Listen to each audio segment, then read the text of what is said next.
Bonjour et bienvenue dans cette explication détaillée. Aujourd'hui, on va poser un regard à la fois analytique et académique sur l'ingénierie pédagogique. Plus précisément, on va explorer les fondements théoriques de la scénarisation.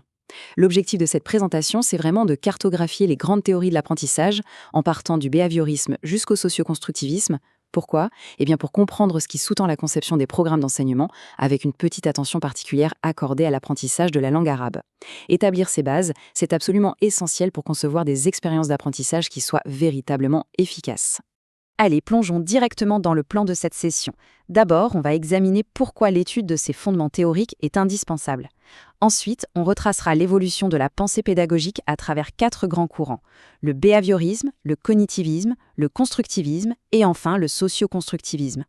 Et pour terminer, une synthèse démontrera comment toutes ces théories se combinent dans la pratique moderne de l'ingénierie pédagogique. Première étape de notre réflexion, l'utilité même de la théorie. On a souvent tendance à opposer théorie et pratique. Mais, comme le formulait si justement le psychologue Kurt Lewin, rien n'est aussi pratique qu'une bonne théorie. Une théorie, ce n'est pas juste une abstraction déconnectée du réel. Au contraire, c'est un outil conceptuel extrêmement puissant qui permet de comprendre et d'organiser l'action pédagogique. Concrètement, il y a 3 raisons fondamentales de maîtriser ces théories.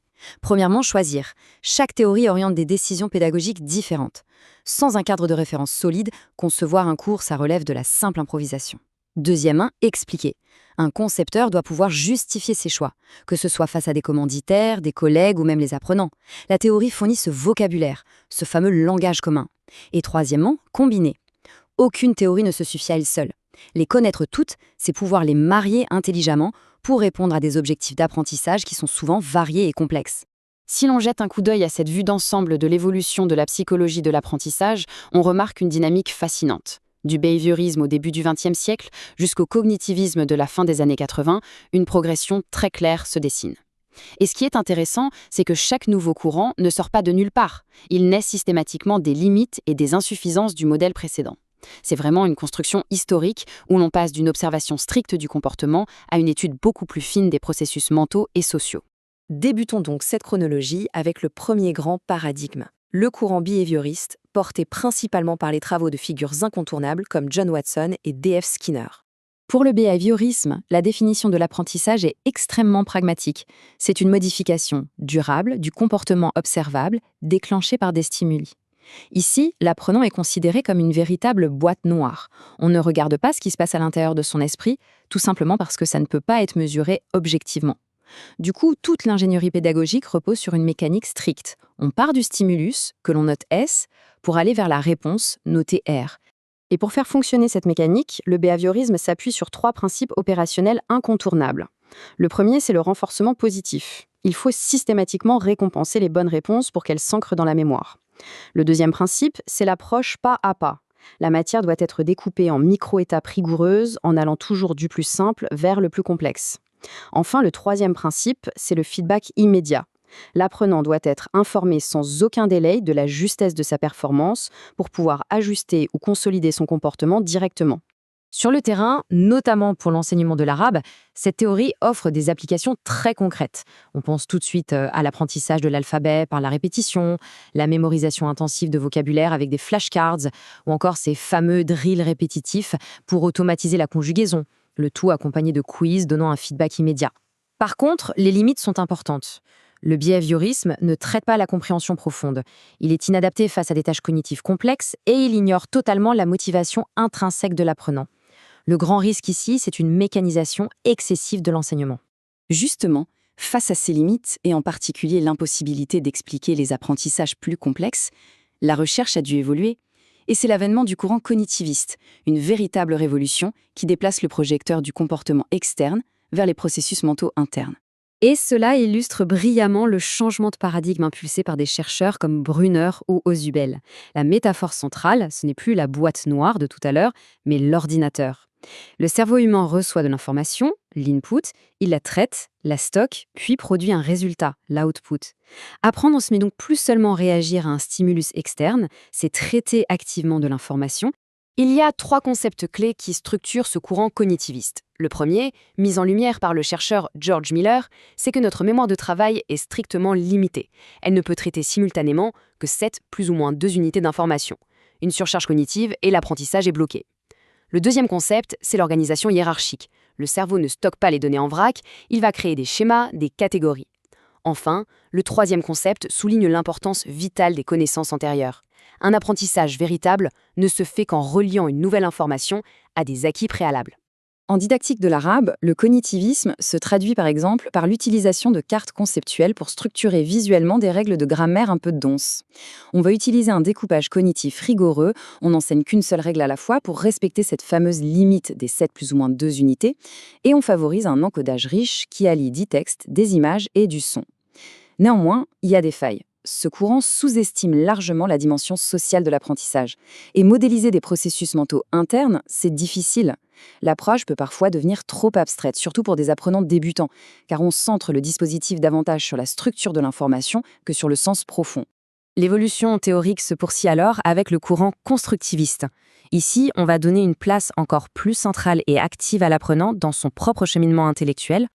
Le grand théoricien de ce courant, c'est Jean Piaget. Son idée fondatrice, c'est que l'apprenant n'est absolument pas un vase vide qu'il suffirait de remplir de savoir. Au contraire, l'individu construit activement sa propre compréhension du monde, et cela à travers 3 mécanismes. D'abord, l'assimilation. On intègre une nouvelle information dans nos structures mentales existantes. Ensuite, l'accommodation. Ça intervient quand la nouvelle information contredit ce qu'on sait déjà. Le cerveau est obligé de modifier ses structures pour s'adapter. Et enfin, l'équilibration. C'est la quête d'équilibre entre assimilation et accommodation, et c'est le véritable moteur cognitif de tout apprentissage. Concrètement, le constructivisme privilégie les activités inductives. Par exemple, c'est par l'analyse de texte qu'on va faire découvrir la règle de grammaire arabe, plutôt que de la donner d'emblée. On favorise la résolution de problèmes linguistiques, l'usage de journaux d'apprentissage ou des projets de production authentique comme rédiger une lettre. Toutefois, attention, ce courant demande une gestion du temps très rigoureuse. C'est une méthode particulièrement chronophage, difficile à insérer dans des dispositifs courts. Elle exige aussi un accompagnement extrêmement solide, sans quoi on risque l'égarement et l'apprenant pourrait consolider des conceptions erronées sans qu'on s'en rende compte.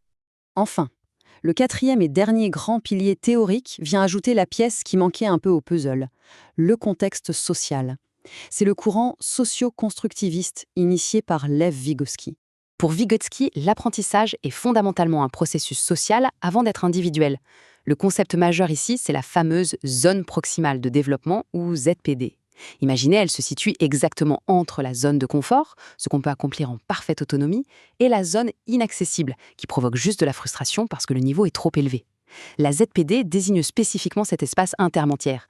C'est ce qu'on est capable de réaliser, mais uniquement avec le soutien et le guidage d'un enseignant ou d'un père plus avancé.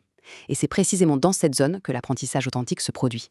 Les implications pratiques en classe d'arabe sont très riches. Ça implique de mettre en place des travaux de groupe sur des textes authentiques, d'organiser des débats encadrés ou d'instaurer du tutorat entre pairs pour exploiter pleinement cette ZPD. La correction collaborative devient alors un outil d'apprentissage en soi. Cependant, il y a des difficultés d'ingénierie. L'efficacité de la méthode dépend entièrement de la qualité des interactions sociales. Il y a toujours le risque de l'effet du passager clandestin, où une personne s'efface un peu dans le travail de groupe. Et fatalement, ça rend l'évaluation individuelle particulièrement complexe à réaliser. Alors, le point crucial de toute cette présentation, c'est de comprendre qu'un concepteur pédagogique expert ne va jamais s'enfermer dans une seule de ces théories. La maîtrise de l'art de la synthèse et de la combinaison pratique est absolument impérative. Si on observe cette synthèse comparative, l'évolution de ces 4 paradigmes devient très claire. Regardez le rôle de l'apprenant. D'abord réactif et passif, dans le behaviorisme, il devient processeur d'informations, en cognitivisme, puis un constructeur actif en constructivisme, pour finir comme un acteur social en socioconstructivisme. Parallèlement, le rôle de l'enseignant mute lui aussi. Il passe d'entraîneur qui conditionne à organisateur d'information, puis guide cognitif, pour aboutir in fine à une fonction de médiateur d'interaction, et logiquement les activités type évoluent, allant du simple drill mécanique jusqu'au travail de groupe hautement sophistiqué. Voyons comment tout cela s'articule concrètement avec un exemple précis. Une séquence sur la phrase nominale en arabe. Un scénario idéal débuterait par une phase d'ancrage relevant du cognitivisme en activant les connaissances antérieures avec une question du type « Que savez-vous déjà ?» Suivrait une étape constructiviste de découverte où on confronte des exemples pour en déduire la règle. Ensuite, une phase socio-constructiviste de confrontation inviterait à comparer les hypothèses en petits groupes. Enfin, la séquence se clôturerait de façon behavioriste avec un entraînement intensif via des drills progressifs et un feedback immédiat pour bien ancrer la mécanique de la phrase.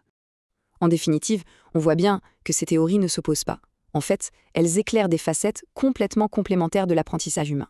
La règle d'or pour tout concepteur de programme se résume ainsi. Connaître ses fondements théoriques, c'est se donner l'autonomie et les moyens de choisir. Un véritable scénariste pédagogique n'applique jamais une seule théorie de manière dogmatique. Au contraire, il agit vraiment comme un chef d'orchestre, invoquant le bon courant au bon moment pour garantir la réussite. Il reste alors une interrogation majeure à se poser. Quelle nouvelle combinaison pourrait-on orchestrer demain pour sublimer nos futurs dispositifs de formation ? C'est sur cette réflexion fascinante que se termine cette analyse.